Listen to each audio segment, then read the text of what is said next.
Peter and John at the tomb. Mary of Magdala came running to Simon Peter and the other disciple whom Jesus loved.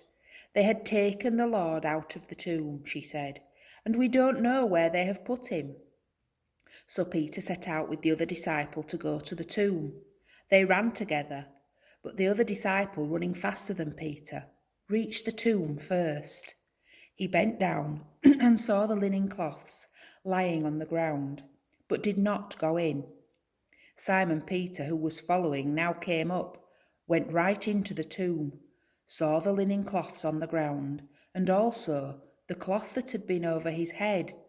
This was not with the linen cloths, but rolled up in a place by itself. Then the other disciple who had reached the tomb first also went in. He saw and he believed. Till this moment they had failed to understand the teaching of the Scripture, that he must rise from the dead. The disciples then went home again, amazed at what had happened. Jesus appears to Mary. Meanwhile, Mary stayed outside near the tomb, weeping. Then, still weeping, she stooped to look inside and saw two angels in white sitting there, where the body of Jesus had been, one at the head, the other at the feet. They said, "Woman, why are you weeping?" "They have taken my Lord away," she replied, "and I don't know where they have put him." As she said this, she turned round and saw Jesus standing there, though she did not recognize him. Jesus said, "Woman, why are you weeping? Who are you looking for?" Supposing him to be the gardener, she said, "Sir, if you have taken him away, tell me where you have put him, and I will go and remove him." Jesus said, "Mary." She knew him then and said to him in Hebrew, "Rabboni," which means master. Jesus said to her, "Do not cling to me, because I have not yet ascended to the Father, but go and find my brothers and tell them, I am ascending to my Father and your Father, to my God and your God." So Mary of Magdala went and told the disciples that she had seen the Lord and that she had said these things to her. Emmaus. That very same day, two of them were on their way to a village called Emmaus, 7 miles from Jerusalem, and they were talking together about all that had happened.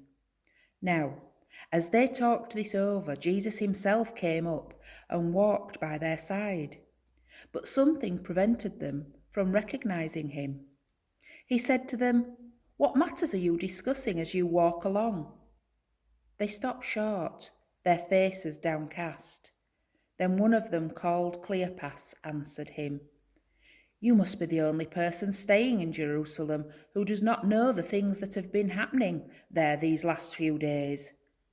"What things?" he asked. "All about Jesus of Nazareth," they answered, "who proved he was a great prophet by the things he said and did in the sight of God and of the whole people, and how our chief priests and our leaders handed him over to be sentenced to death and had him crucified.